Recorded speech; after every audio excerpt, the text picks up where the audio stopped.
What's up bro, what's up men. Hari ini kita akan coba menguras lele body damber. Karena ini sudah sekitar 7 hari atau seminggu. Karena kita ternak di sekitar rumah, itu baunya agak kurang enak. Apalagi kalau nanti dicium oleh orang lain. Oleh karena itu kita akan coba kuras terlebih dahulu. Dan juga kita akan coba kasih probiotik untuk bisa menjaga kualitas airnya.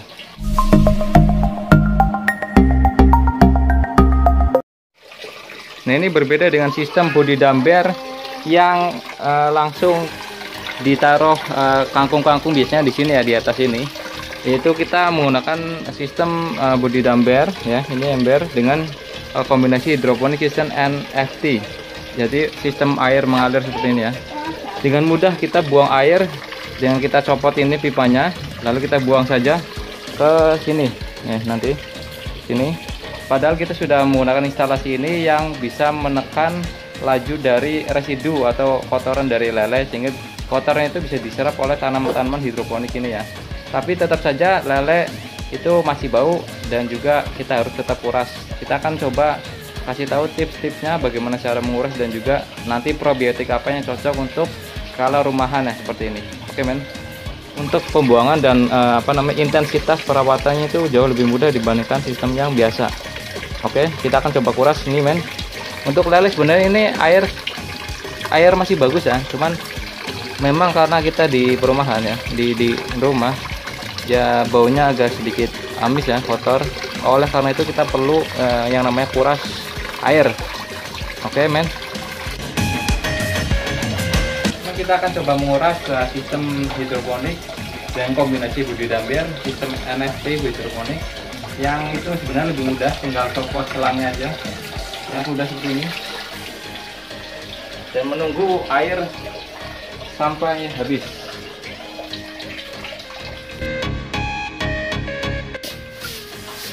Nah, ini air sedang mengalami proses pengurasan men. Dari sini sekaligus untuk bisa membersihkan lantai ya teman-teman semua. Nah, di sini ya. Jadi memang baunya agak sedikit amis karena memang kotoran dari lele itu sangat banyak ya. Padahal kalau kita budidaya di kolam terpal ya, untuk lele air seperti ini tuh masih wajar untuk budidaya lele. Tapi karena kita sistemnya itu dengan ember yang volume air itu sangat terbatas ya, sangat kecil untuk budidaya lele, sehingga wajar bila kondisi air itu lebih cepat berbau. Apalagi kita di rumah, di halaman depan rumah kita, nah itu perlu melakukan perawatan rutin seperti ini.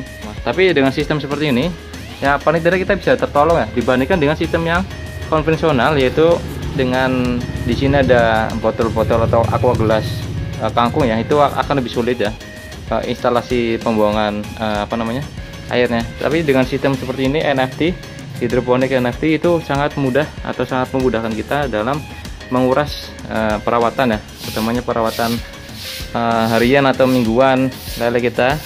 Yang paling repot ini pengurasan perawatan air, manajemen air ya.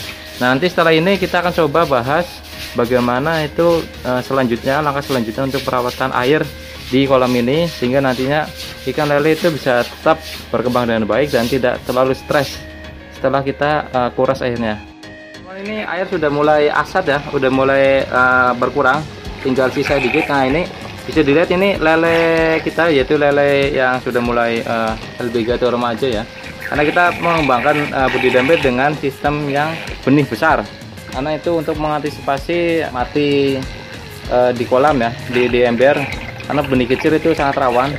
Di dalam itu kita tambahkan namanya biobol sebagai wadah untuk para plankton atau lumut untuk bisa berkembang di dasar kolam, sehingga bisa mengurangi residu kolam.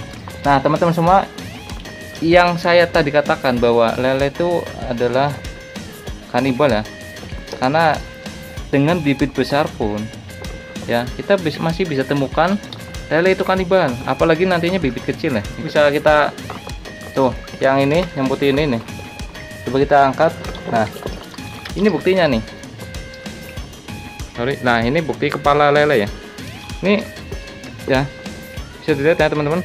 Dengan bibit besar pun ukuran segini, lele itu masih ada yang kanibal. Bagaimana bibit yang kecil ya. Oleh karena itu kita perlu waspada, ini mungkin bibit yang paling kecil ya, sehingga dikeroyoki ya, atau bibit yang lagi lemes dikeroyoki mati, tinggal sisa kepalanya aja men.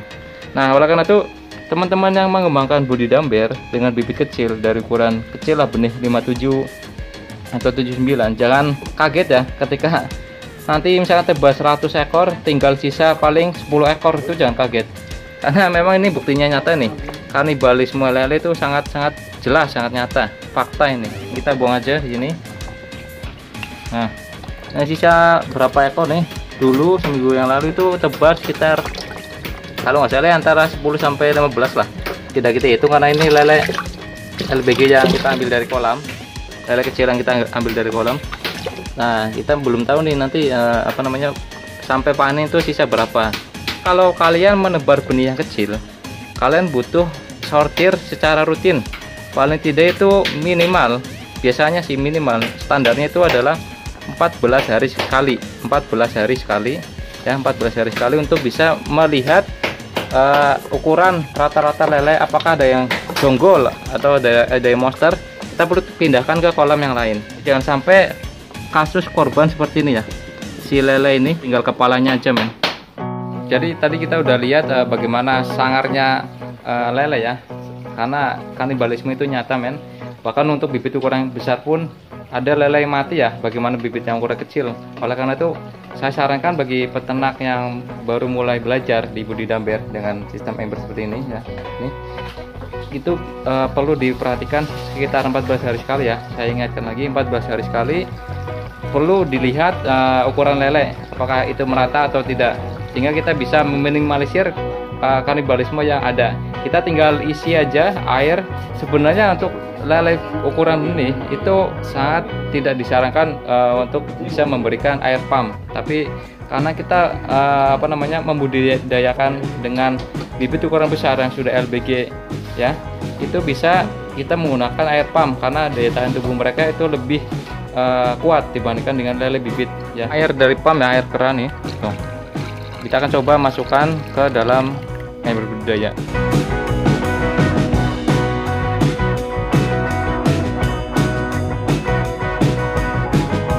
Oke men, ini kita sudah ngisi ya, air sudah. Nah ini jadi jernih ya. Nah kondisi lele seperti itu, ini sudah dikoras. Kita tinggal kasihkan probiotik, karena untuk namanya proses fermentasi air ya, sehingga bisa cepat bisa diadaptasi oleh lele dan juga nafsu makannya itu akan naik ya. Perlu diinfokan juga bahwa ketika sudah dikuras ini ganda air, kita jangan kasih langsung makan.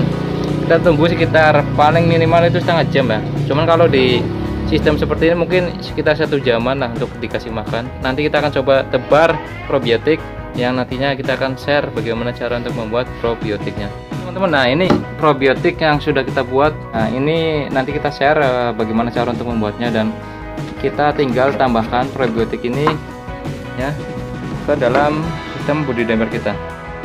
Nah ini teman-teman, ini probiotiknya yang sudah kita fermentasikan. Ini kita fermentasi sekitar 14 hari ya.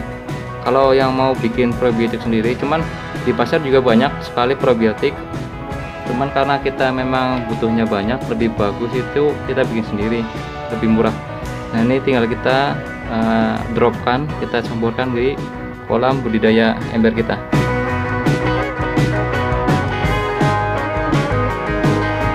Tinggal tambahkan seperti ini ya teman-teman, sehingga nantinya air itu bisa cepat terbentuk ya, bisa lebih hijau dan lebih suitable untuk lele ya.